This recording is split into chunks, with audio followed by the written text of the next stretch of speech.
The Dave Hooker Show. A presentation of Off the Hook Sports. Objective insight, expertise, top guests.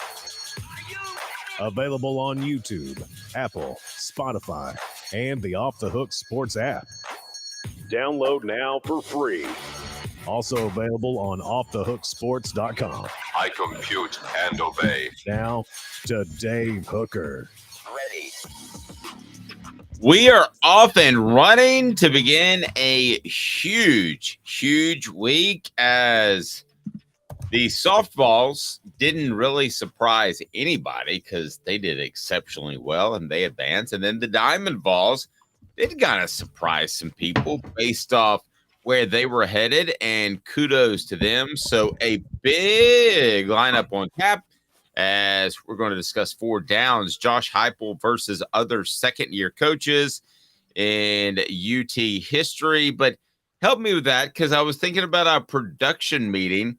He would be a third-year UT coach in UT history. So, Caleb, after our 3:15 a.m. production meeting, I have a question. So how are we positioning this later in the program? Oh, we are comparing Josh Heupel we are comparing his second year to that of other second-year coaches in Tennessee history, what they've done in their second years. Gotcha. And spoiler alert, Lane Kiffin didn't make the list. No, he did not make the list because he didn't make it to year two. Also, today's tough question. Urban Meyer calls the NIL a fancy word for cheating. That'll be what the H? And Josh Heupel versus Brian Kelly, who's better schematically? This should be an interesting conversation because I do like a little bit of the old school pro style type of approach to knock Josh Heupel whatsoever.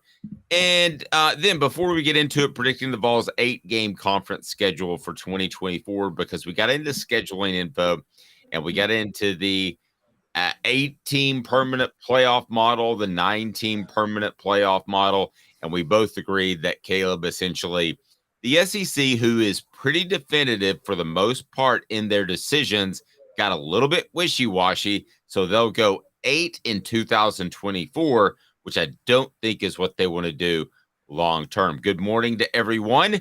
Hit the like button. If you haven't subscribed, do that as well. So what do you got, Caleb? Let's go ahead and get to today's tough question, predicting Tennessee's 2024 schedule, which will be just right around the corner. Today's tough question brought to you by crafttreats.com. Today's tough question. Take a side. Take a stand. The Dave Hooker Show, a presentation of offthehooksports.com. All right, so we'll predict Tennessee's 8-game conference schedule, and it's brought to you by Craft Treats. Go to crafttreats.com, use the promo code OFFTHEHOOK, and you will get 20% off any of their fine products, all homemade, holistic there. But they've got the CBD derivatives where they can take care of your pet's anxiety issues, arthritis issues, or digestive issues. They are awesome. So they're the chill pills. But use the promo code OFFTHEHOOK and you get 20% off any of their products. So predicting the Vols' 8-game conference schedule in 2024. A lot of these schedules are still up in the air, right, Caleb? Because we just now decided as a region, a conference, that on Friday it would be an 8-game schedule instead of a 9-game schedule, which I think is a shame. So when we look at Tennessee's schedule, what do you think?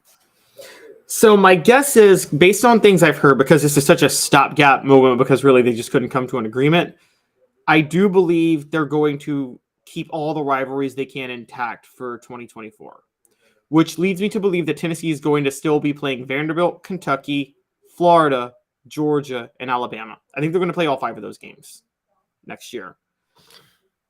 They had better, and if that's your stopgap, then I can roll with that. I hate that they're even having to use a stopgap. I think it's a sign of some troublesome leadership at the top. I don't want to call it incompetent because I think Greg Sankey does a great job for the most part. But yes, this is not a good sign that Tennessee and the other SEC schools are a little unsure about their schedule past 2024. So I hope it's as close to what Tennessee had last year, because I like all of the rivalries pretty much except for Missouri, to be real honest with you. Missouri could fall off the face of the earth, and I would be fine with that.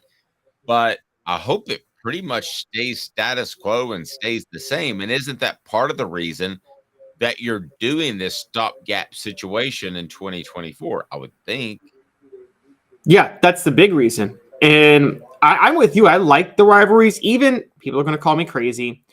I know Tennessee Kentucky is not a rivalry in football, but it's a college sports rivalry in the sense that Tennessee dominates Kentucky in football, Kentucky dominates Tennessee in basketball, and basically where the rivalry comes into play is one team likes to try to get the better end of upset the other team in one of the other sports, basically.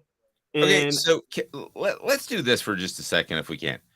What are the rivalries that Tennessee has? Because Tennessee and listen, if you're another school we mention, don't take this as any sort of insult, or if you're another school we omit, don't take this as an insult, because Tennessee is a weird school that has a ton of rivalries, right?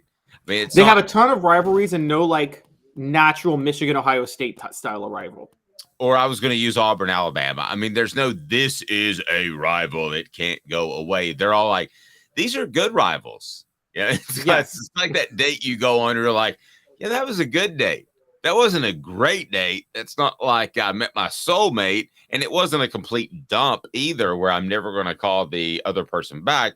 But they're all kind of really, really good dates where you're like, there's a possibility there. So Tennessee, Kentucky is a rival because partly of basketball. Tennessee, last I checked, was number 2 overall in basketball wins in the SEC to Kentucky. That's been a couple of years old, so somebody could have surpassed that. But Tennessee was number 2. So that's kind of a combo guard rival thing. Vanderbilt, if you're over 70 years old, that's a huge rival, and it's in state. Georgia, to win the East, has become an incredible rival. Same thing for Florida, even more so because Florida had a guy named Steve Spurrier that had Tennessee ties. Alabama, we know Tennessee, Alabama. South Carolina, to me, is not a rival at all. But the ones that I mentioned, and tell me if I'm leaving somebody out, which would be Georgia, Florida, Kentucky, Vanderbilt, Alabama, all have a strong argument that they should be on Tennessee's schedule. Let me hear from the message board, and you tell me what you think. But those are the ones I would hate to lose. And then after that, you can just kind of rotate people in, whether it's the LSUs or the South Carolinas. Again, I'm talking in fantasy world. This is what I would want to happen, Caleb. This is not what I'm predicting will happen.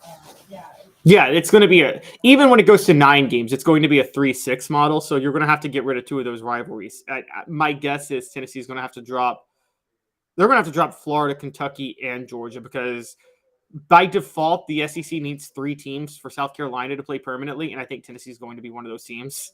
And so it'll be Tennessee, it'll be South Carolina, Vanderbilt, Alabama. As for next year, I think they can keep all 5 of those games for next year at the very least. And honestly, next year, bring some old rivalries back. You got a little bit of flexibility with an 8-game schedule. So have Tennessee play Ole Miss and Auburn too next year. Well, I'm fine with that. But when we look to 2025, what are going to be the rivals? Are we going to be all back in this debating once again, or are we going to figure out what's best and then go with that this year? We're going to be all back in it in 2025. And it's going to be who will either it'll stick at 8 games, which is just going to be, I don't know if they can stick at 8 games, or we're going to see them go to 9 games and there will be a 3-6 format. And at that point, it'll be who should Tennessee's 3 permanent opponents be. And it'll be a debate amongst those 5 or somebody else. I think the 2 most untouchable Tennessee games are Alabama and Vanderbilt. Say what you want about Vanderbilt. It's the 4th most played game in the SEC. No one's touching the Vanderbilt game. I don't care what people feel about it. They're not going to touch it. No, and I don't think Tennessee wants that to go away because, again, you and I have debated recruiting the mid-state area. I do think it's going to end up being good. I could be proven wrong, but I think within 2 or 3 years, you're going to see a bubble there, and you're going to see that be a good recruiting area. So if you're Danny White, what do you want the 3 games to be? Let's assume that it goes 9 games after 2024. Surely to goodness it will, right? Yeah, it would have to. I think if you're Danny White, you want Alabama, Vanderbilt, and this is where you throw tradition aside. I think you want Georgia because you talked about recruiting. You want to be able to go into Georgia every other year and play football. I just agree. for recruiting purposes. I agree. And I know we talked to Cooper and Jacob, but they're not the only ones. I talked to former players. They don't want the schedule to get easy just because it can and it could. I mean, you could say Kentucky, Vanderbilt, Alabama, and that's not going to be the three, but you could say those three, and that would be pretty easy and be a benefit to Tennessee. But the players that I talked to and the former players, they want to play the tough ones. You mentioned Georgia. I agree with you, but I don't want to agree with you. I take Georgia just slightly over Florida because, I grew up in the Florida series time. So Yeah. emotionally, I'd rather have Florida. But from the standpoint that you're talking about of recruiting, if you got to play a tough perennial program, and Georgia's better than Florida now, but you don't know what it's going to be like in 5 years. If you'd rather play a tough perennial program that's in the East, what remains of it, then it's got to be Georgia because you want the recruiting exposure there. Oh, I agree. And I never thought about that in the past. And it didn't hit me until you've talked to me about more than anybody about how much Tennessee relied on South Carolina to win the national title in 98. Well, what happened? South Carolina joined the SEC in 1992. And I'm pretty sure Tennessee playing South Carolina every other year in South Carolina helped them recruit that state pretty well. And I never thought about the concept that playing schools like that. And then in basketball, I don't know if you know this, John Calipari, when he took over Memphis back in 2000, he canceled series with Ole Miss and Tennessee. And he had a good point. Memphis has very good high school basketball talent. And he was like, why should I let these schools come into Memphis to recruit talent when we have to go to their places? And it's not like you can go to Knoxville and recruit the same level of talent. And no, he was right. Nobody wanted to hear it, but he was exactly right. I wouldn't have played Tennessee if I were in Memphis. Yeah. Yeah, you don't want them coming in to recruit your players. Yeah, I mean, if I had the option, I wouldn't play Tennessee if I were Vanderbilt's head coach. In basketball? Yeah. Or football? Yeah. No, if I had the option, I mean, you don't, but if you did, I mean, why? Because again, I think Nashville's a growing city. We can debate whether or not it's going to be a great recruiting city. It is great in basketball recruiting already. It's already a great basketball recruiting place. Right. So I don't want you dudes in there wearing your snazzy orange jerseys, running around the Memorial Coliseum and having players in the Nashville area think, I'd rather go there. They look a lot cooler than that gold and brown stuff that Vanderbilt uses. Yeah. I mean, what Calipari tried to do. Honestly, give me, no offense, Vanderbilt fan, but other than the degree, give me one reason to go to Vanderbilt.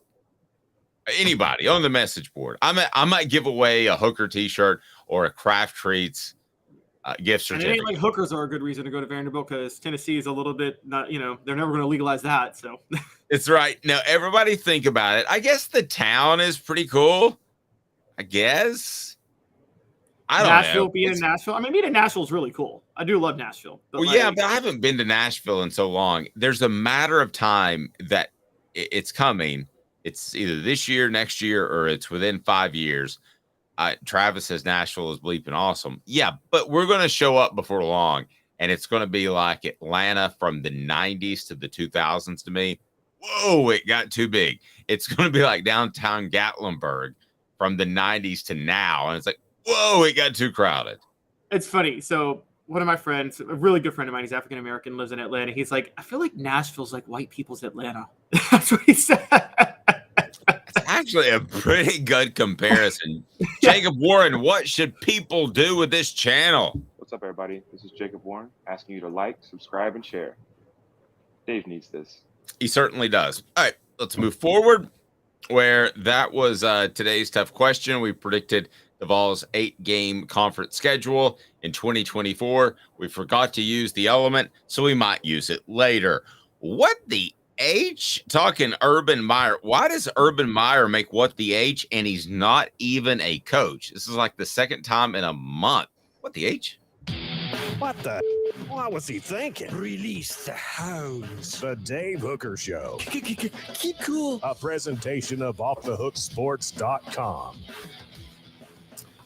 Urban Meyer, you silly, silly, silly man. He calls the NIL a fancy word for cheating. Nope. What you had was a fancy word for being immoral. You had 85 scholarship athletes that weren't getting paid, and they should have based off of their physical prowess, based off what they brought to the university. That, my friend, was cheating. It shows how sociopathic that Urban Meyer can be.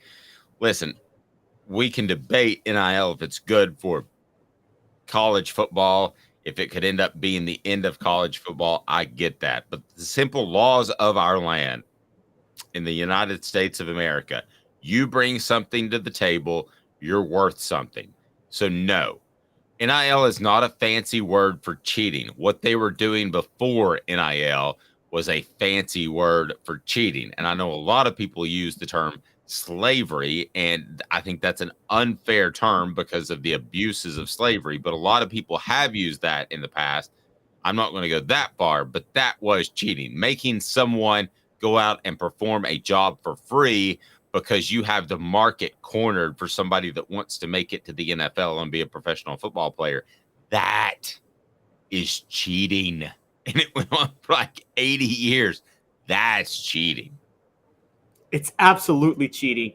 And I don't know where to go with this, to be defensive of NIL or to just wonder, to debate the nerve of Urban Meyer of all people to take any morality stance in college football. The guy who had a wife beater on his staff and knew about it and didn't tell anybody.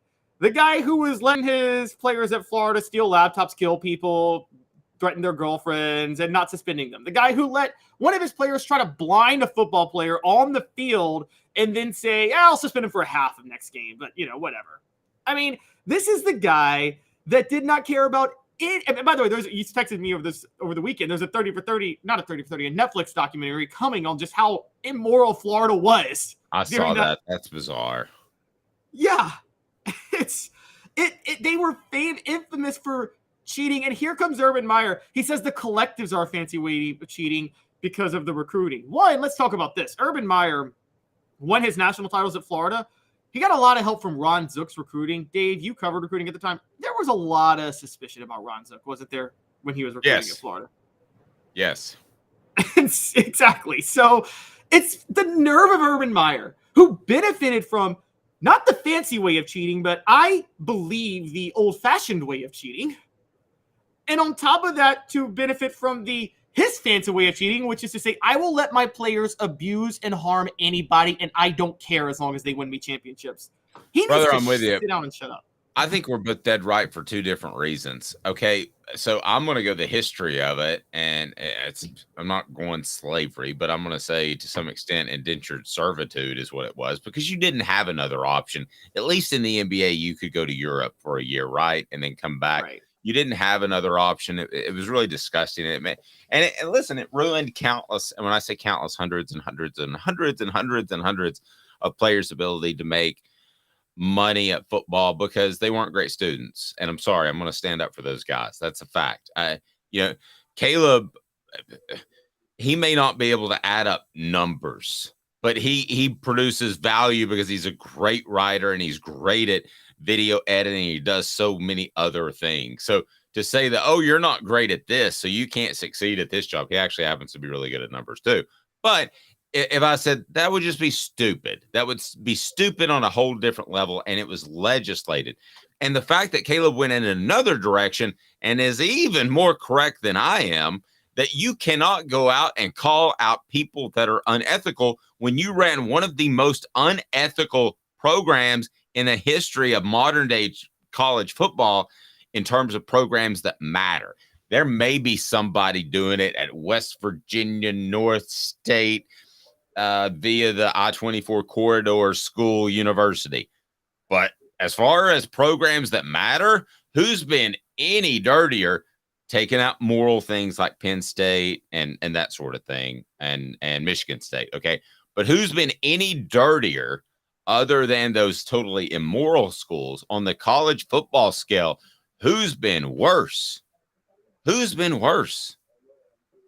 Yeah, nobody. It's not even close. Urban Meyer towers above everybody. And he's been a fraud like this for a while. I don't know if you know this, but this was about when Jameis Winston was at Florida State. Urban Meyer had the nerve, I kid you not, to go on Bill O'Reilly when O'Reilly was still on Fox News and say, it'd be really hard for me to let a player like Jameis Winston on my team. Really? Really, Urban? It'd be really hard for you to let a player like Jameis Winston on your team. I mean, He'd be stacking cash for him to be on his team. He would be stacking up cash bigger than that alligator that was on Naked Jim McElwain. He'd be stacking up 850 pounds of bull shark cash is exactly what he would be doing. Travis says Nashville, Kid Rock's. You can throw a rock on Broadway and it will hit the best bar you've ever been to in your life. So I'm calling some people to have like a fan party, not necessarily for SEC Media Days, because no fans go to that because it's just a bunch of dudes talking to each other. But, you have the Virginia game. So I'm looking for a place to hold a little a party for Off the Hook Sports. So there would be no better place to do it than Kid Rock. I don't know how to get in touch with Kid Rock, but if anybody does, let me know. For the record, Foo Fighters, a couple of weeks for us. My wife has okayed the $170 price ticket, but I found 8th row tickets for Kid Rock in Nashville. They're about $500. She hasn't okayed that yet. Should she okay that, Caleb? No, because Kid Rock railed back in the day against artists who charge too much for their concerts, and look what he's doing now. Sell out. I thought you told me that Ticketmaster got their claws in that or something. Yeah, but Kid Rock was like, what Kid Rock was taking the stance on, I won't perform at the venues that do that. Well, it looks like you're going to perform at the venues that do that, Kid Rock. And also, I don't like Kid Rock's whole fake redneck persona. You grew up in the suburbs of Detroit, okay? And you're pretending like you're some country boy who grew up in the rural areas of No, you are a suburban kid. He pretended to be some hip hop kid in the 90s, from inner city of Detroit. He's not. Now he pretends to be some redneck. He's not. Although, to be fair, kind of fits in with Nashville, because the one thing Nashville is it's like a fake redneck town. It's a bunch of kids who grew up in the suburbs that pretend they grew up redneck. Same way Atlanta. Most of the people there aren't even from Tennessee. Exactly. By the way, Fred White will kill me on this. Atlanta's the same way with hip hop. A lot of kids who grew up pretending to be from the hood, but they really grew up in the suburbs, like John Morant. If you see Kid Rock in concert, it will change your life. Oh, I'm sure he's musically he's very talented, and I'm sure he would be great in concert. I just don't like the fake redneck persona. I never like it. I didn't like it when Kenny Chesney did it. Okay, I didn't like it when these country music artists put on makeup and cowboy hats and tight jeans and pretend they grew up redneck when in reality they grew up in the suburbs and privileged as heck, and they never worked a day in their life for anything. I thought you were a big Taylor Swift person. She doesn't fake being a redneck. She owns being pop. Okay, 2 minutes. And how does Josh Heupel compare to other second-year coaches in SEC football? In Tennessee football history? He does all right. Let's just say that. 2 minutes back. Josh Heupel's stance in history. I think you'll be pretty impressed when we look back at the former Tennessee coaches that have been in his shoes heading into year 2, because last year was year 2, and they won 11 games. Stay tuned. Off Thug Sports. And Craving Wings South North Shore location, where we've heard people say that you can get the best wings in East Tennessee. Pero ¿quién es este? El número 87, Jacob Warren. I'll just do 6 on my sauce 87, please. Imposible, señorita. Dale 6 más. Look at these wings. Perfectas, deliciosas, fantásticas. Man, I don't know what you're saying, but it sounds awesome. How do you say fresh, never frozen in Spanish? Frescas, nunca congeladas. Make your way to Craving Wings and get you 6 más. What was funny about Cadis, we were a full continuum of care at that time. We had detox, we had inpatient, we had outpatient. So we were doing a lot of the things that we do now. But now we just do them so much better. It's really a simple program, but we're complicated people. I am what I am, and now I got to do something about it. You can take your life back. Call Cadis today. Got cataracts? We can fix that. Never miss another moment. With a little help from Doctors Campbell, Cunningham, Taylor, and Hahn at cctis.com. Do you want to own the more that owns every job? Then get to Vassey Lawn and Garden in Cleveland and get you a Toro. I'm David Vassey, here to talk to you about Toro. With a Toro Zero turn, you'll get more out of every minute and you'll reach the finish line faster. At Bassey's, we like to say, no matter if you're mowing 3 acres a week or 11 lawns a day, homeowners and business owners alike find confidence in equipment they can trust from top to bottom. Bassey Lawn and Garden, Highway 60 North in Cleveland. Man alive, it's worth the drive. Our family has been creating jewelry since 1986, each piece unique with a story all its own. I'm Rick Terry with Rick Terry Jewelry Designs. I'm a jeweler, and I want to be your jeweler. We're grateful that you chose us to be Knoxville's best jeweler. My family and staff look forward to serving you. So please come see us. Kingston Pike and Campbell Station Road in the heart of Farragut and downtown on Gay Street, right next to the Tennessee Theater.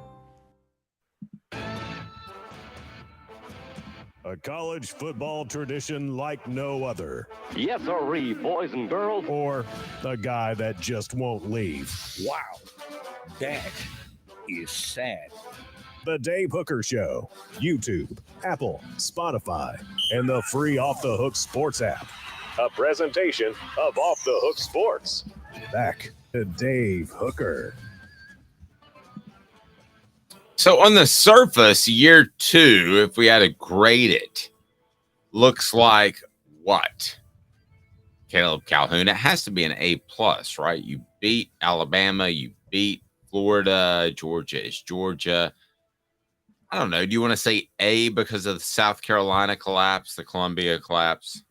It has to be A for 2 reasons. There are second-year coaches that have won national titles, including Urban Meyer. Yes, I called him Urban Meyer. But also just relative to Tennessee football history.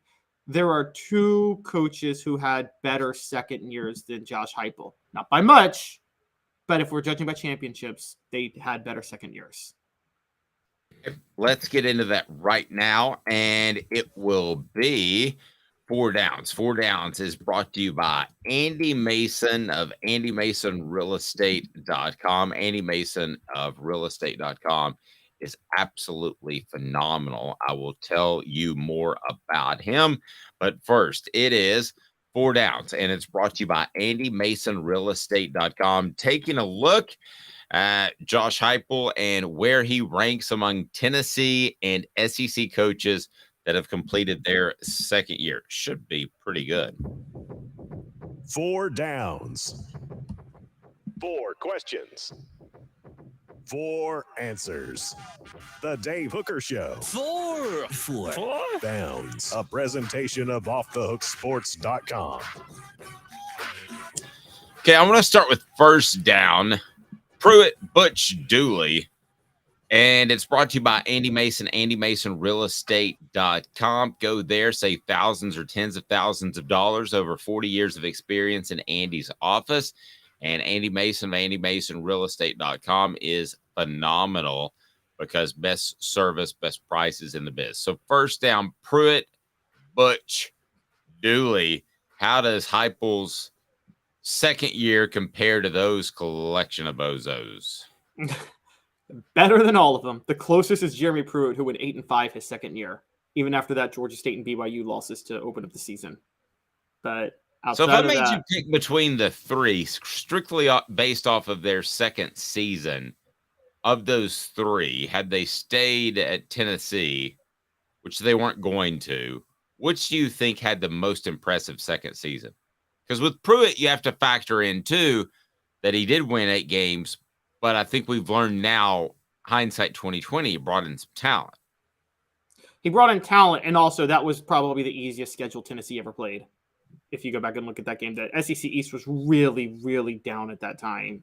Not that it's much better now, but it was bad. And Pruitt lost to BYU and Georgia State to open up the year that year. And so I would probably say of the 3, the most impressive, it was probably Butch Jones. Butch Jones went 7-6, but Tennessee played a brutal schedule that year. They lost Justin Worley for the season. They had to replace their entire offensive line because Derek Dooley hadn't win a whole recruiting class without an offensive line in 2012. And I give Butch a break. He was dealt a really bad hand in that 2014 season. All right, so Butch, compared to those 3 guys, gets a Hey now. And they get a You suck. Second down. Heupel was way better than all of them, to be fair, but yes. Yes. Second down, Philip Fulmer. Where does he rank? So here's my question to you. Do we count Fulmer's second season 1994 or 1993, given the fact that he partially coached in 1992? Man, I thought you'd go there. I would probably count it 1993 because you didn't have to clear the program hasn't been recruiting at a high level for a while, which you do with most second-year coaches, right? So, yes. I mean, and he was in charge for a good part of the year anyway. So I'm going to say 93, but let's take a look at both years on Second Down, brought to you by AndyMasonRealEstate.com. So 93 was the seventh. It'd be the seventh best second year in Tennessee football history for coaches. There were 6 others. Pretty good. It is. But if you do 90, because he went 10-2, but I argue the 93 team underachieved. If you look at the talent on that 93 team, there's no reason they shouldn't have won a national title that year. Honestly, they were loaded with talent. That seemed, when you ask about year 2, it made it difficult because year 3 to me was kind of like the transitional year where it was Philip Fulmer got his claws in it and that was his team. Whereas 92, you didn't have the year 2 bump in the road. I'm sorry, 93. You didn't have the year bump in the road. That's difficult. Okay, so but anyway, and 94. Go ahead. Sorry. Yeah, 94 he went 8-4, and I think people consider that. But everybody, it was a healthy 8-4 season because of what you said. That was a very young team. That was the Peyton Manning class. Everybody knew that the next few years were going to be great. You probably remember, I was too young, but I'm guessing everybody knew the next few years were going to be great after 94, didn't they? Yeah, you had a really good feel after that. All right, so, and then they followed that up in the 95, 96, 97, 98. The 95 class was the top class in the nation. That was before widespread recruiting rankings, but most people consider that the top class in the nation. AndyMasonRealEstate.com. Third down, Caleb Calhoun. And the question I have for you is, how about a guy named Johnny Majors? Year 2, Johnny Majors. Take me back. All right, Johnny Majors' second season was not as disastrous as his first, but it was not good. He went 5-1. I don't know the sentiment of Tennessee at the time because I wasn't born until 1988, but I wonder, it seemed like Johnny Majors had a long leash for the struggles that happened in the late 70s, early 80s, and I'm guessing it's because of how beloved he was and people understood that Tennessee was so far behind on facilities. Because that and everybody had a longer leash. Nowadays, if you haven't made an impact by year 3, that's troublesome, right? Yeah, you're gone if you haven't made an impact by year 3. Yeah, so back then it was everybody kind of got 5 years. And if you stumbled upon to a good year in 4 or 5, you probably got 7 or 8 years. So I don't think it was just Majors, but the fact that he was a beloved son and had success at Tennessee certainly was a factor. But yes, he got a long time to get things turned around, which he did. But let's go to fourth down. General Nealand. How did he do in his second year? General Nealand had the second best second season in Tennessee football history. He went 8-0-1 that year in 1927, and Tennessee won the Southern Conference, its first Southern Conference title at the time. That year, Tennessee, so for people who don't know the story, General Nealand was hired to even the score with Vanderbilt because Vanderbilt dominated the series. Right. Not Alabama, not Georgia, not Florida, not Kentucky. It was Vanderbilt. That was the one. It was Vanderbilt. Yep. In 1926, he lost to Vanderbilt. In 1927, the year I'm talking about, he tied Vanderbilt. From then on, he dominated to the point to where by the time he retired for good, Tennessee had even the score with Vanderbilt. And this was the last year that he wouldn't beat Vanderbilt. So of the group we mentioned, who had the better second year than Josh Heupel? Is it It's just General Nealand, right? It's just General Nealand. But General Nealand did not have the best second year in Tennessee football history. Oh? That honor rests with, believe it or not, Bowden Wyatt. Hey now. who took over in 1955.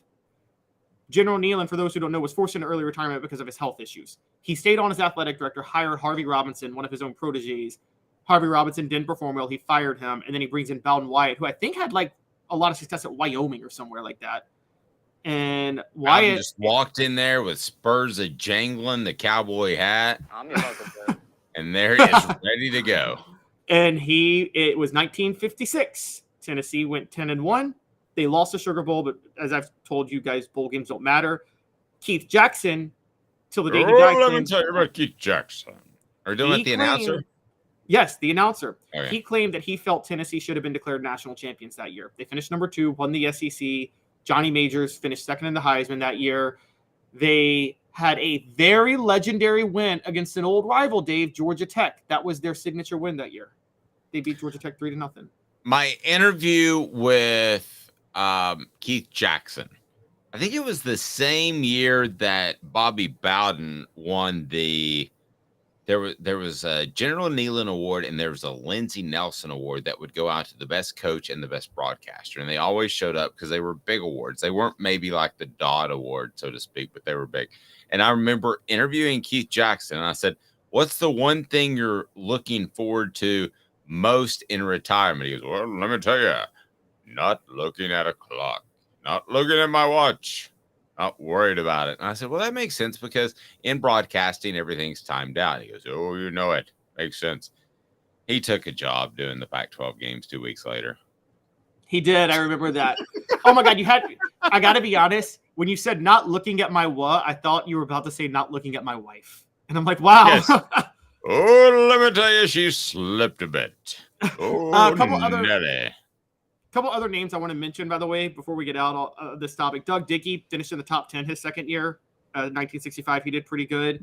And there were Bill Battle, 71, did pretty good, 10-2. John Barnhill, he was mentioned on the message board. John Barnhill, whether he finished in the top 10 his second year, for those who don't know, he coached Tennessee between Neyland's second and third stint, probably weathered the most difficult time period in Tennessee history. This was at the height of World War II. And Barnhill was having to lead the program those 5 years. And Tennessee was very limited in what they could do. All right. So our guy, Caleb Calhoun, has people getting rowdy. And we discussed this at our 2 o'clock and 40 minutes production meeting this morning. And I knew he would do so, but he's like, I'm just going to do it because I'm not scared. I ain't never been scared. I was like, okay, you do it. Today's tough question. Take a side. Take a stand. The Dave Hooker Show, a presentation of offthehooksports.com. I'm curious why you went here. We discussed it in the 2:30 production meeting. Josh Heupel versus Brian Kelly. Who's better schematically? And it's brought to you by Campbell, Cunningham, Taylor, and Hahn. Look at me, no contacts, no glasses as well, because I had the LASIK surgery, and it is fantastic. Local doctors that care about you, cataracts as well. And they've got the individual vision centers for your regular checkup. So you got Josh Heupel versus Brian Kelly. Who's better schematically? Now, if you can define, as we did this morning at the 12:45 a.m. production meeting, if you can define what you mean schematically, do you mean across the board? Do you mean just on offense? You mean offense, defense, special teams? I'm assuming you don't mean putting together a program, which people could argue I've got a scheme, a method for putting together a program, but define what you mean by schematically. Yeah, I was thinking specifically offense since they both come from an offensive background. And I'm saying one game for your life, who do you trust to put together a better offensive game plan?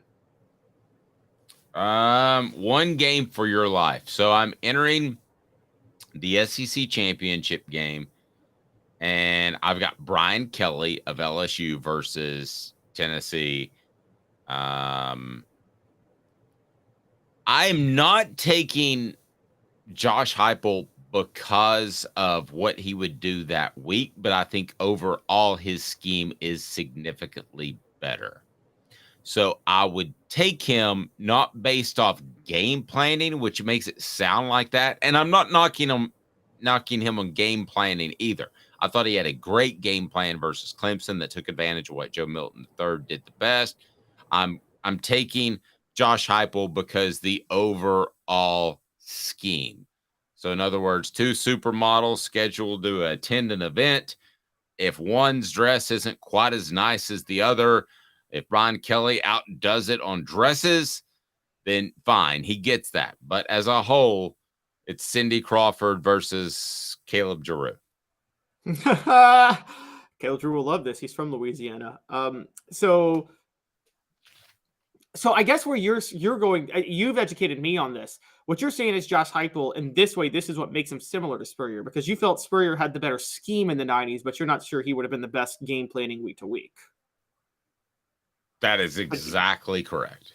Yeah, I think Josh Heupel is Steve Spurrier redone without the smart aleck tongue. I hate making comparisons that are so cut and dry like that because everybody's different, but I think he is that guy.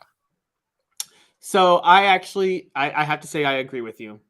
I think, but I'm going to take a caveat. I think it depends. Josh Heupel's scheme, if they're both coaching NFL teams, I'd take Brian Kelly yesterday, today, tomorrow to run the NFL team over Josh Heupel every day of the week. I wouldn't even think about it. I think his offense translates better. I would too, but why? Just because it's more fundamentally ground based? Yeah, it's got more pro style elements. Okay, before you go too far down that road, let me play devil's advocate, even though I agree with you. Tennessee runs the football, right? We all know that by now. Okay, so are you oversimplifying just a little bit? Again, I agree with you. I'm playing devil's advocate. But are you oversimplifying just a little bit to say that Brian Kelly's offense is more fundamentally based than Josh Heupel's? Because Josh Heupel's offense does run the football. I think it's the blocking schemes from the offensive line. So this is actually something I give Butch Jones credit for, and I think he got this from Brian Kelly, which is that Brian Kelly runs spread elements, but if you watch his offensive linemen, they're taught to block the way you block it would block in a pro-style offense. Heupel's offense, yes, he runs the football, but the blocking schemes are very much a spread offense blocking scheme, which is basically take a position, force your defender to that position, not maintain a block. You get what I'm saying? Like Heupel doesn't coach his players. And maybe Cooper Mays will kill us for saying this, but I don't think they're coached to maintain blocks in Heupel's system. No, it's a leverage thing. Cooper has said that before, and that's why he feels like he's better off going against bigger guys than lighter, quicker guys. He'll tell you that Pitt was more challenging than Alabama, for instance, because it is a leverage game. He's very rarely blocking somebody by himself. No, I think there's something to that. I don't go that far down that road because then you get into Butch Jones territory, and they didn't have a hand on the ground. When I saw that, I was like, that was every bit as big of a red flag as Dave Clawson flipping offensive lines. And when I saw that, I mean, seriously, when I saw that Butch Jones didn't even have a guy in goal line with his hand on the ground, I was like, this is trouble. They don't even know how to put their hand on the ground in a 3-point stance. I mean, nobody's asking for a 4-point stance, but for the love of goodness, you're on the 2 and you're standing on 2 feet. So this is nowhere like that, but it is at the very least keeping defenses honest and a little bit more. So to me, it is every bit as fundamentally sound in the college game as anything that Brian Kelly does. I would absolutely take it. And I hate the fact that people say gimmicky and people on the message board think that's a bad thing. Listen, because of the loosey-goosey offensive rules in college, gimmicky should be a compliment. Can we just officially try to change that word from a negative connotation to a positive connotation? I'll take a little gimmicky. Look at what Mike Leach, rest his soul, was able to do, how Mummy was able to do at smaller schools. Yet, that is not Josh Heupel's offense.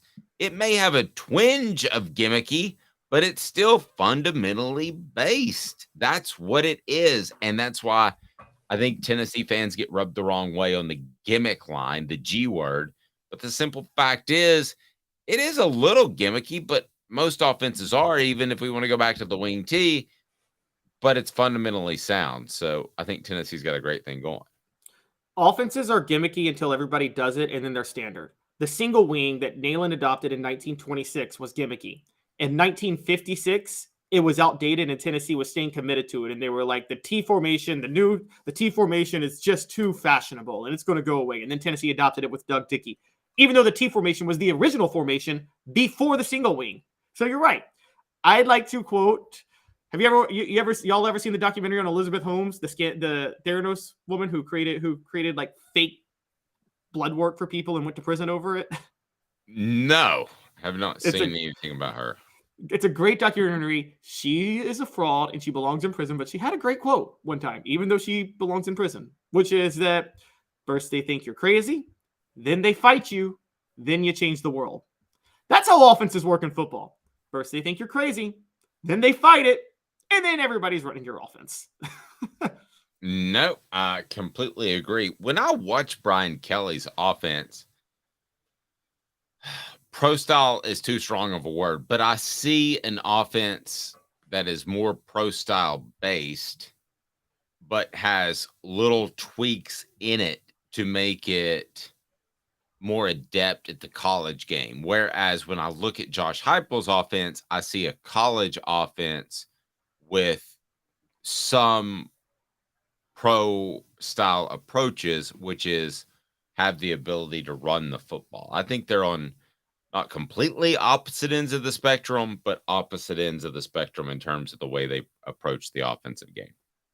Yes, when we see Josh Heupel, we see a scheme. We see, okay, I don't like to use him because you're right, he never adapted, but we see a Mike Leach. Josh Heupel will adapt, so it's not like he's like Mike Leach, but we see it's more scheme-based. You're right. When you see Brian Kelly, you see it's year-to-year, game-to-game based. He adapts his offense to his personnel, and he knows how to. I guess one of the good comparisons would actually be David Cutcliffe, who I thought was a master at adapting his offense based on the personnel he had year to year. And he ran a standard pro style. Brian Kelly is more creative than Cutcliffe, but just that principle that they adapt their offenses, because Cutcliffe went, I will never forget when he just brought up the no huddle in 2007 out of the blue. He had never run it his whole career, but he was like, I got a senior quarterback and a great offensive line that's veteran. I'm going to run the no huddle. And it worked. Mr. Jones says innovative sounds better. It does. And those two words, gimmicky and innovative, are probably closer together in definition than you might think. Gimmicky to me is what the Ravens ran the first 2 years in Lamar Jackson. Now, Lamar Jackson can throw now, and that was the idea that they were going to develop him into a thrower. So it sounds like an insult now. But Mike Vick at Va Tech, those were gimmicky. Those were taking advantage of very elite running quarterbacks. I don't think that Tennessee is trying to make a 12th man essentially on the field, which is what you're doing. And when you run a guy around a lot at quarterback, you're trying to create, he's not only a quarterback, but he's a potential running back. That's what you're trying to do, is create a 12th man versus the 11 on defense. But I think those two are examples of gimmicky, and you can probably come up with others, Caleb, that was Mike Vick gimmicky because he was special? Yeah, I mean, you'd be stupid not to do something gimmicky with him. Was Lamar Jackson a good enough thrower to not be gimmicky very early in his career? No. So they did that with him to some extent with Jalen Hurts. Now, I think it both developed as throwers, so I'm not painting this broad brush, Caleb, but those to me are gimmicky. See, I didn't think Mike Vick was gimmicky at Virginia Tech, though. What Virginia Tech did to me, what Frank Beamer did, was similar to what I felt Bobby Bowden did with Charlie Ward, which is I don't think they had a scheme. I think they just had a very dynamic athlete at quarterback, and they basically were like, snap the ball and make something happen. Yeah, but see that? No, I agree. And Randall Cunningham in the early 90s with the Eagles was the same way. The defense is going to make plays, go out there and scramble around and make something happen 5 times, and Eagles win the game, right? That to me is gimmicky, because when you lose the Vic, you lose even college or pro, and you lose Randall Cunningham, your offense completely stops. If Tennessee this year loses Joe Milton III, Nico's going to step in, and the offense isn't going to completely stop. Maybe just you and I workshopping this thing have defined what's gimmicky and what's not. That's true. What's innovative versus gimmicky? That's a fair point. So, but then I'm like, okay, Gus Malzahn was innovative. But if Auburn loses Cam Newton in 2010, the offense still stops. You're not going to replace Cam Newton. Yeah, that is just a special sort of player that almost goes into a different category. Almost like Mike Vick in Atlanta. I mean, that almost went, and I saw him play firsthand. I was like, this guy's done stuff that I've just never seen personally. I don't like him as a person. By the way, they have a down the road at the Dave and Buster's, they have a place where you can bid on a Mike Vick helmet. And I just, I filled it out as emailed Dave at aspaca.com. So I went down that road of yes, I had not forgot that he abused animals. Is it too soon, too long? No, I'm one of those people. I do believe it's the biblical Saul to Paul story, and I believe in redemption, but there are some things it's like the level I don't think people understand the level of animal abuse that went on in the dogfighting ring. I mean, they were like electrocuting and drowning dogs after they lost. It was just bad. There's a specific player that we've chosen not to work with because of things I know about his background, a former Tennessee player. So it's not just where I am. I mean, there's certain things that I can't get beyond. But yeah, I think if you have a Vic or you have a Cam Newton, you take advantage of them. And then when they're gone, you're not going to be able to take advantage of them anymore. So you better have something good to go. So what happened in those particular cases with Frank Beamer? What happened with Gus Malzahn? You had coaches that couldn't continue that offensive success without those very special players. I think the question you have to ask yourself is how in the world did they get those players in the first place? And I would say kudos to both of them for adapting an offense to do things that were special. But still, I look at both of those situations and those were gimmicky because you had a guy that was so special. Which is where that was different from, for instance, Tom Osborne. Tommy Frazier was the best quarterback to run that offense. But guess what? When Tommy Frazier graduated, Scott Frost came in and he won another national title. He was just darn fine, wasn't he? Yep, he was. Just fine. And John Chambers could not figure out how to stop him on green. So yeah, and I don't think Tennessee will be gimmicky if you factor in that they will have a quarterback ready to play. Gimmicky to me is just relying completely on one guy's ability. Or would you call the triple option back in the day like Georgia Tech ran and drove people crazy in the 90s and 2000s? Is that gimmicky? To me, that was gimmicky only in the sense of, again, here's where the line comes into play. And this may be where Heupel's different from Mike Leach. It's gimmicky if you don't adjust. And the Georgia Tech triple option, Paul Johnson took advantage of the fact that nobody in the ACC was running the triple option. So it's hard to prepare for them that 1 week. I'll give you an example. We'll go to basketball. No one likes to hear this. Bruce Pearl's success at Tennessee was because of a gimmicky system he ran when he first took over. Like, do you know how pressing for 40 minutes in college basketball, that nobody in the SEC was prepared for that. And it was fun to watch. Yeah, but Arkansas did the same thing. So is that was gimmicky or is that aggressive? That was gimmicky. What Nolan Richardson did was gimmicky. And he was a great coach. That doesn't mean he's not a good coach, but it was gimmicky.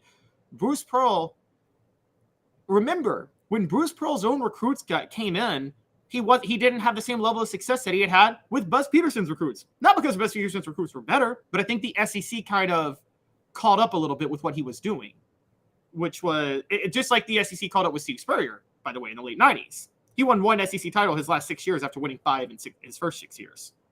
And I think that's what happened with Pearl. Pearl's still a great coach, succeeding at Auburn. He's innovative as well as gimmicky because he adjusts to he's able to adjust with this system, but his commitment is still to flex offense and press and score in transition. And that's what he lives and dies by. He swears by it. Yep, absolutely. How about those Diamond Vols? They were supposed to go to Clemson and just get knocked out of the tournament, right? Wasn't that how things were supposed to go? Clemson hadn't lost since, I think, April the 28th at one point. They had players that could play, and it was a tough draw. And what did Tennessee do, Caleb? We'll discuss that after this with Zach Hare.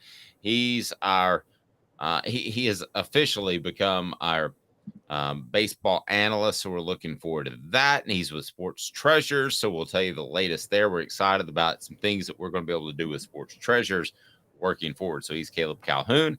I'm Dave Hooker. 2 minutes, and those Diamond Vols ain't dead yet, and they're not rounding second, giving everybody the single finger salute either, which is good. 2 minutes off the Hook Sports. At sun, sand, and salt water, the beach is a very relaxing place. Unless you wear contacts. Ow! Open your eyes to the best the beach has to offer with LASIK vision correction from Campbell Cunningham Laser Center. Ah. Hi, Mike Davis here with City Heating and Air, reminding you to always dare to compare. Our team provides quality local heating and air service, installation, and maintenance across East Tennessee. We use only the best equipment like American Standard heating and air conditioning for your residential, new construction, or commercial needs. Honesty, dependability, and customer satisfaction have been the cornerstones of our business since 1961. City Heat and Air. Dare to compare.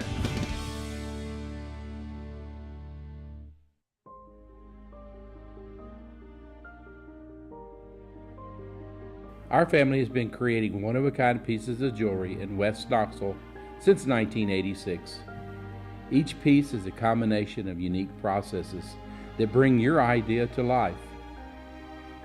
Every day in our shop, a truly special item with a story all its own is being manufactured in our facility, bringing the history and family sentiment into a whole new generation of life. We are grateful that you chose us to be Knoxville's best jeweler, a title that we value and respect.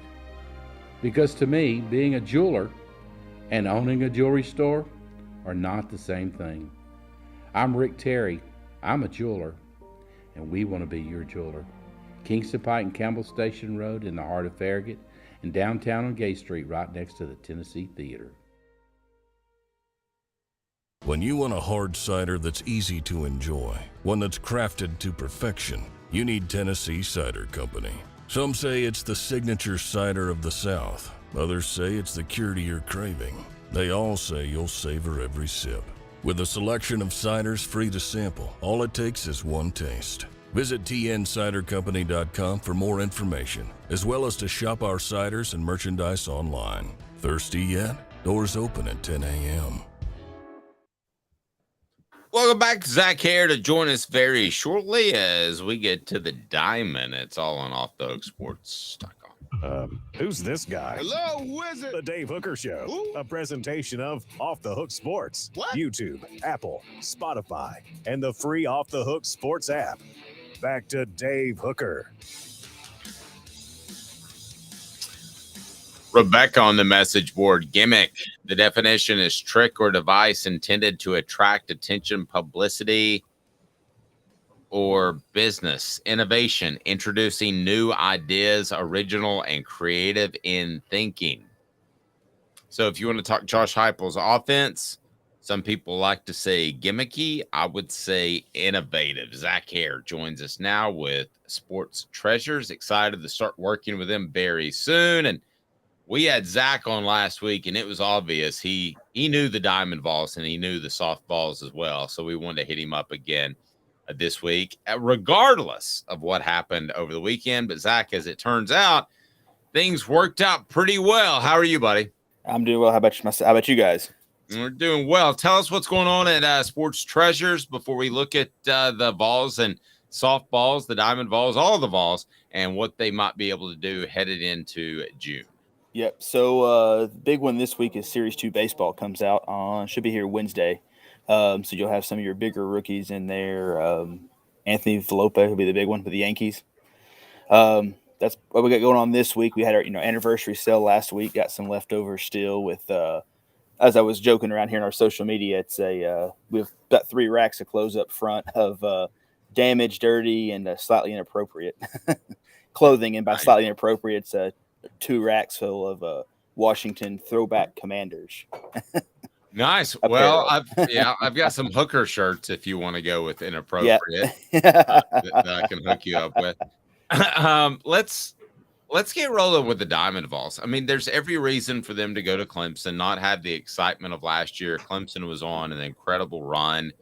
There's every reason for them to go to Clemson, and the season is over. And you say to yourself, well, it wasn't 2022, but kudos to them. They made a run, but they didn't do that. They had the right mindset going in. I know you've worked around the team before. What signs did you see that they had the right mindset early on? I think really after the Vanderbilt game, when they had hit the walk-off home run there, I think that's what turned it. And what Vanderbilt was doing at that point in time, I think that showed them, hey, with the media saying what our fans were saying leading into the season, we can do that. We have that capability. I mean, they're statistically looking, our bullpen is best in the country. I mean, you've got what should be 3 top half of the first round draft picks in this year, next year's draft with, Burns at the time, who's now moved to the bullpen, but, with Beam next year and Dolander this year and Andrew Lindsay just coming out of nowhere to really do what he's done, especially to be a Friday night starter in the SEC.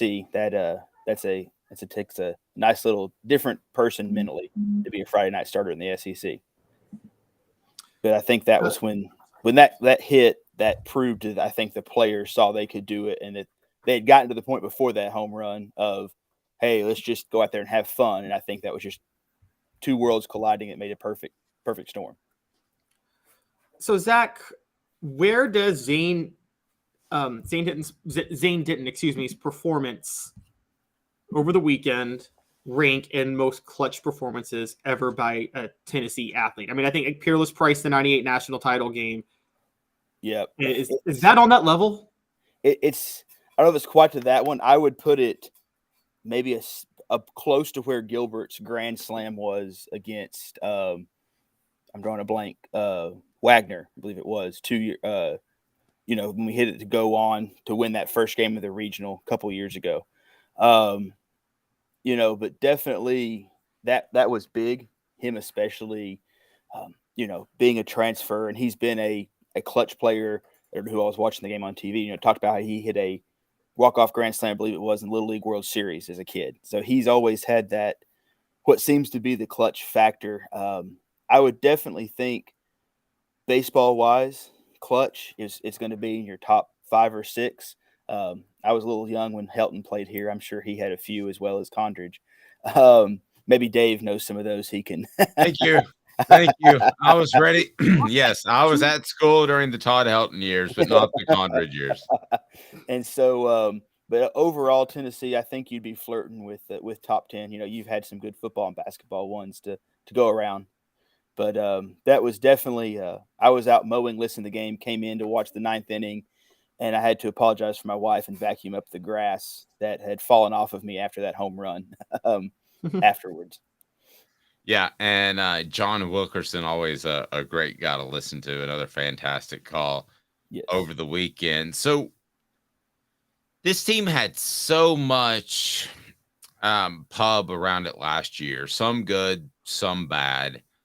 Zach, how would you compare going into the second week of the playoffs with this kind of flying under the radar? May not be the right term, as opposed to rounding second and giving the one finger salute. I mean, how would you weigh both of those as far as your confidence level going into these games?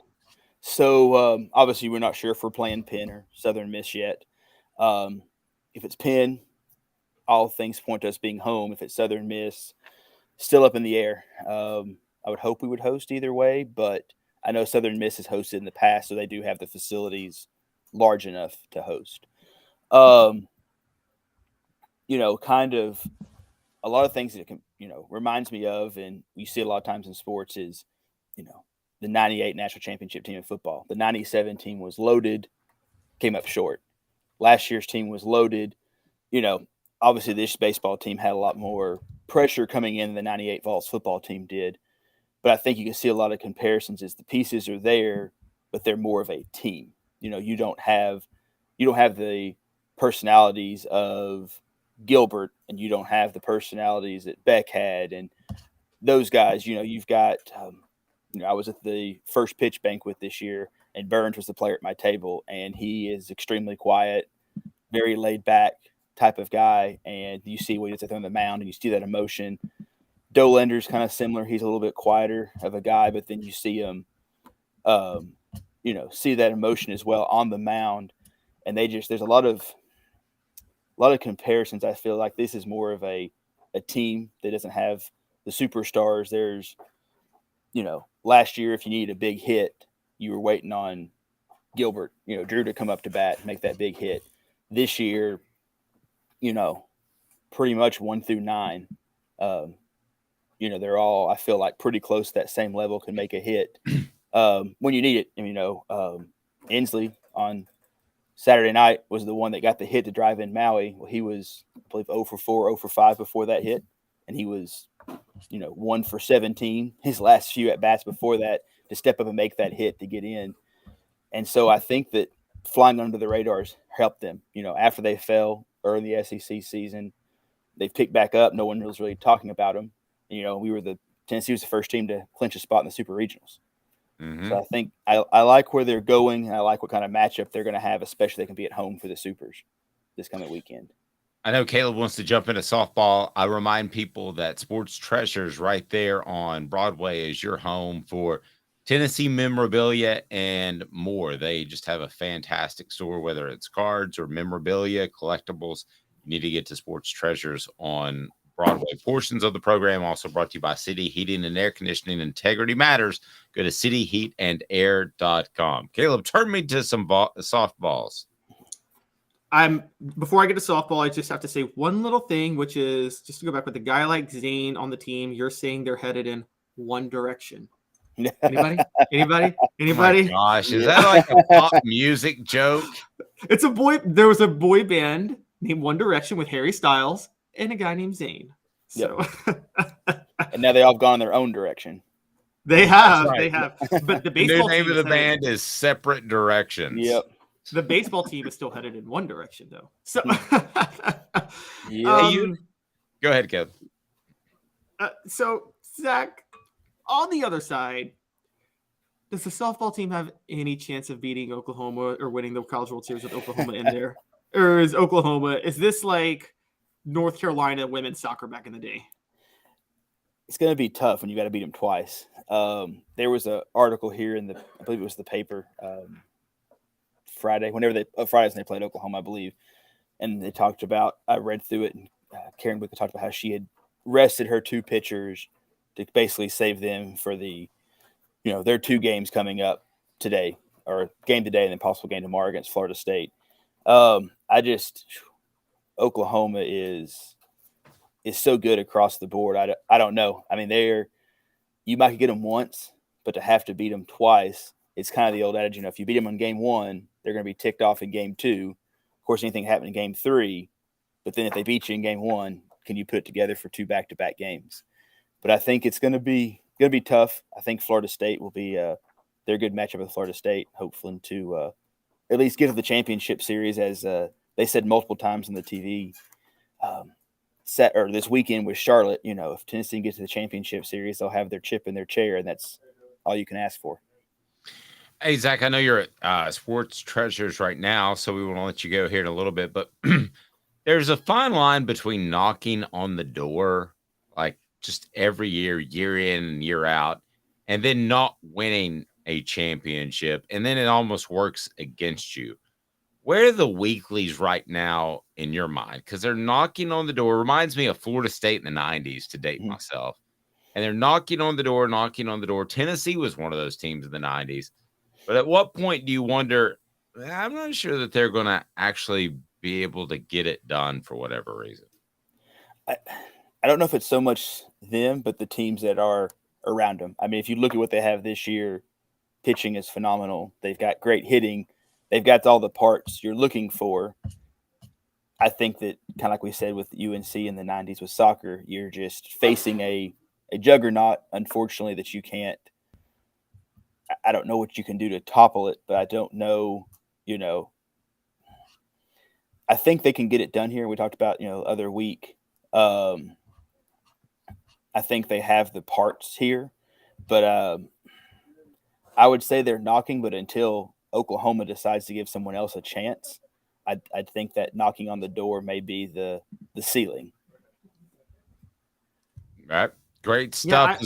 Go ahead, Caleb. I would just say, I would also point out that to think about women's sports, a lot of people don't know this because it's crazy to think about, but in the 70s and the 80s, Pat Summitt was knocking on the door a lot and could not get over the hump and win a national title. Yep. And then she won 8. Yep. Great point. All right, so what do we got going on, Zach, at Sports Treasures? People need to get down there now. Yep. Yeah. Like I said, getting ready for should be Wednesday, should be here. Series 2 baseball. That's their big flagship, one of the big flagship products for the year. We'll have that in stock. A few other products come out this week. Geared up, getting towards the heart of baseball season, and then football season will be here before we know it. Yeah, well, trust me. We do have a bunch of UT signed mini helmets behind me that we got in this past weekend from somebody. So, yeah, the 98 championship guys. Yeah, Zach had me in, and he just wanted me to sign a bunch of helmets. So yeah. It actually devalued them tremendously. Yep. So now our Hendon Hooker shirts are dual purpose now. That's right. Dual hookers, whatever that means. Yeah. All right, Zach, have a blessed day, man. We appreciate you. Look forward to working with you. Sounds good. Thanks, guys. Talk to y'all later. Zach Harris, Sports Treasures. Portions of the program brought to you by Bassey Lawn and Garden. Man alive, it's worth the drive. Industrial commercial mowers, whether you're in Nashville, Knoxville, or Chattanooga, get to Cleveland, Tennessee for Bassey Lawn and Garden. Toro, count on it. So I'm going to give you one more chance to vote. Who goes further and or wins a championship, men or women, on the Diamond? I'm going men because of what Zach talked about. Oklahoma is, they're like the Oklahoma football team of the 50s, that had that 47 straight game win streak with Bud Wilkinson. That's what Oklahoma softball is right now. Or the Nebraska of the 90s that Tennessee ran into a couple of times. That's true. Tennessee was better than that Nebraska team. Yeah, shorter span, but right. They just Tennessee did what they did, and they were probably going to beat you at it. Yeah, I just maintain that if Peyton Manning's not hurt and Tennessee has a defensive coordinator that knew anything about the triple option, Tennessee could have won that game. What year? 98 Orange Bowl. Yeah. 97, 98. 97, 98. Yeah. Well, Peyton shouldn't have played. He was also on David Letterman showing off his big swollen knee like 4 days before the game, which was not the greatest, smartest move in the world. I mean, his pants wouldn't wrap around his knee. Do you remember that? I actually do, funny enough. And I actually remember there were questions about his NFL future because of that knee for a minute. Yeah, it was a bursa sack. So there's one sack you don't want to hurt. It's a bursa sack. That ain't the only sack you won't. He's Caleb Calhoun. I'm Dave Hooker. Weekdays at 10 o'clock. This has been a presentation of Off